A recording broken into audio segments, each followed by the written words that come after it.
Emma, you're my heart and soul, my best friend, my therapist, my own personal cheerleader, and my partner in crime. Jack, you are my soulmate, my best friend, my thunder buddy, my shoulder to cry on, my first love.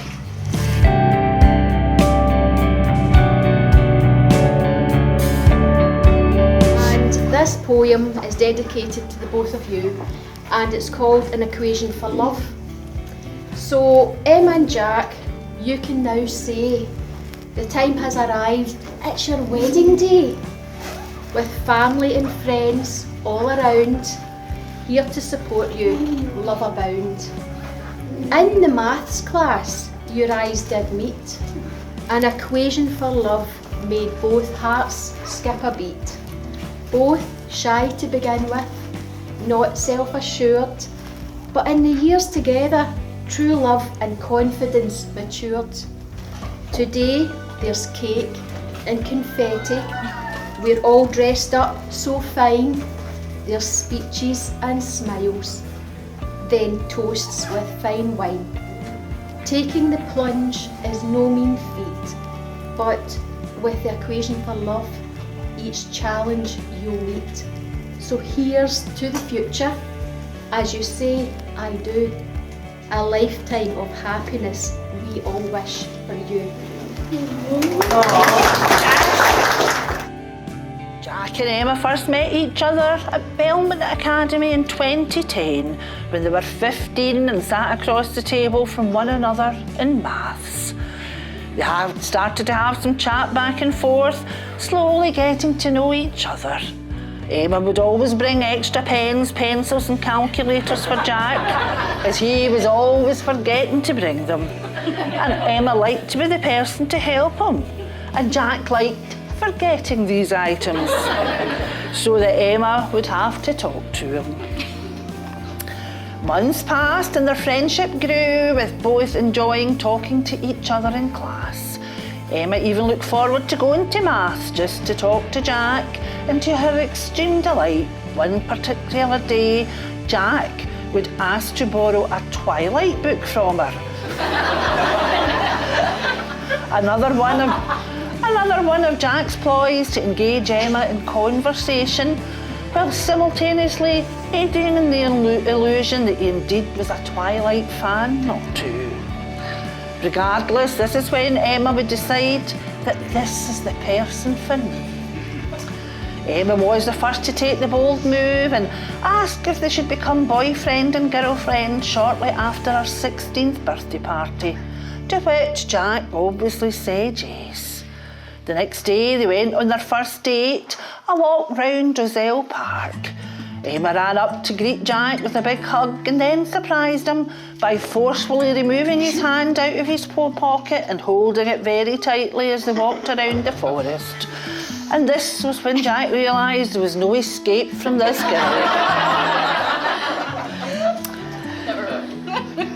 During their walk, they'd find a bench, which is sadly no longer there, surrounded by a ring of trees, and this is where they would share their first kiss, which left both feeling a bit dazed but excited. Still slightly dazed, Emma very soon after would lose her boot in a bog whilst trying to jump over it. And Jack, of course, quickly obliged and aided in the boot's recovery. And the rest, as they say, is history. They've grown up together and figured life out every step of the way. There have been so many ups and a couple downs, but through it all, they've always looked after one another. So, after 2 years of planning, we're all here now to celebrate their wedding day. Now, also in preparing for today, I asked them to think about a couple of things that they most love about one another, but also to think about one thing that they might change about each other. And they haven't actually shared these with one another till now, so what you're all about to hear is going to be as big a surprise to them as it is to everyone else. I know what you do. So firstly, let's have what Emma loves most and one thing should change about Jack. I love that he always makes sure I'm safe, making sure I get to locations if I'm away, and he always phones to chat because we miss each other so much when we're apart. I also love that he always gives me a big hug and a kiss when I get home.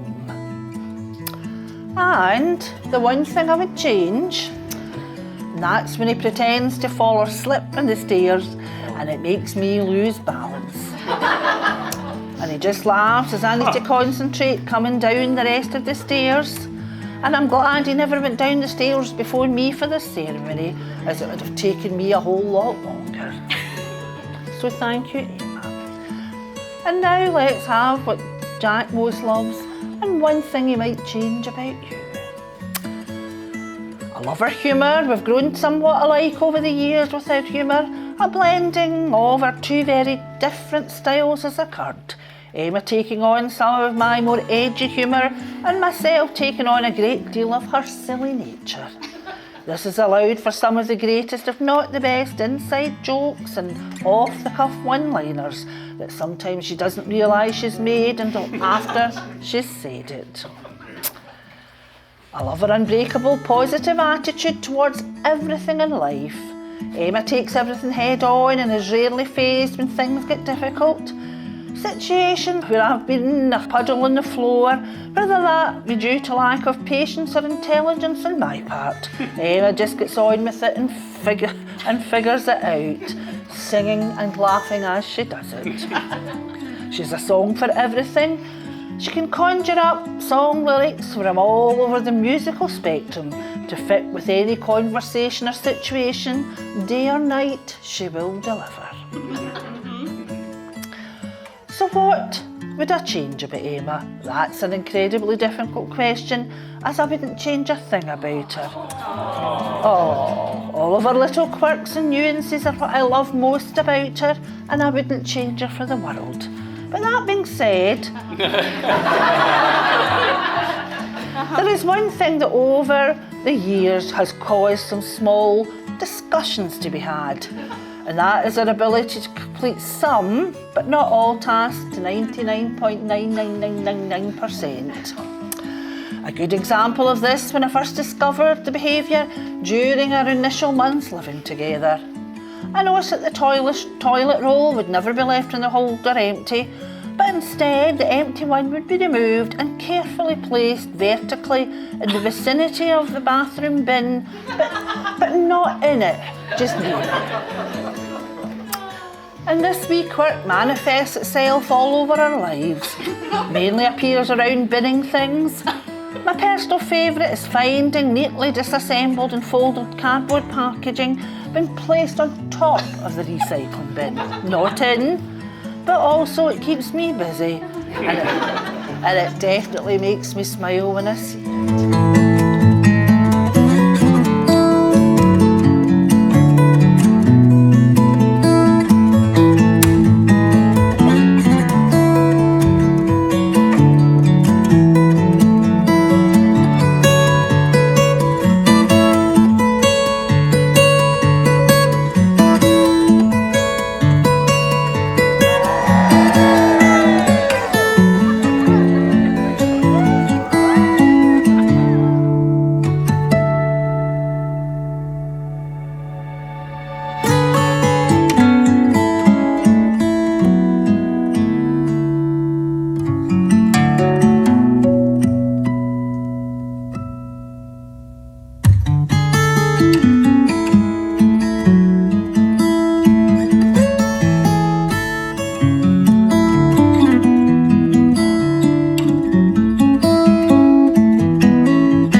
On behalf of my newly acquired ex-girlfriend and I, may I say the biggest thank you to you all for coming to share in our big day with us.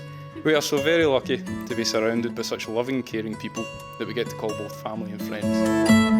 Now, as you know, myself and my darling bride have been together for since the ages of 15 and 16.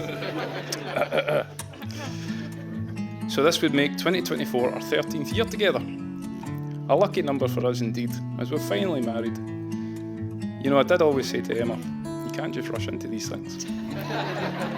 A man needs a decade or so to get his affairs in order. Good afternoon, ladies and gentlemen. My name is Sam. If you don't know me, you're probably the wrong way. I'd like to start this speech off by looking back at the friendship of my brother and I when we were younger. We didn't get along so well. We had our differences in music and other interests, but as we've gotten older, we're as close as two brothers could be. I'm at a point where I couldn't imagine a life without my big brother in it. He's the best brother anyone could ever have.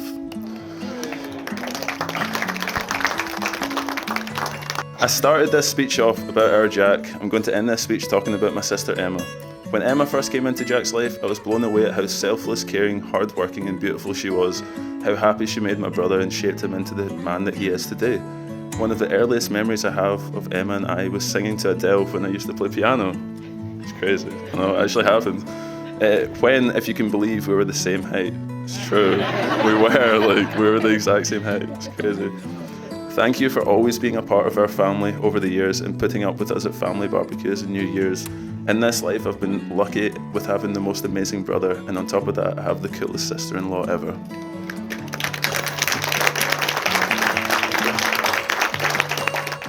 I love the both of you so much and hope that you have the happiest lives together. Now, if we could all raise a glass to the most amazing couple and wish them the best of luck in their future. I love you guys forever.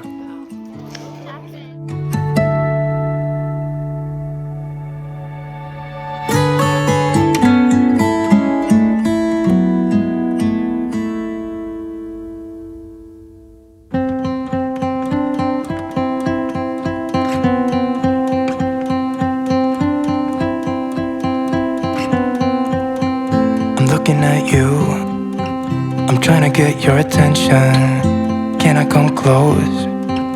I don't know how to play this. Our hands touch once or twice, feeling kind of hypnotized. I'm looking at you and I feel the tension. You know, this could be like heaven. I am right here, doing my best to make you feel like I do. And just for a second, you're looking at me, making me feel like maybe you want this too. Give me your attention.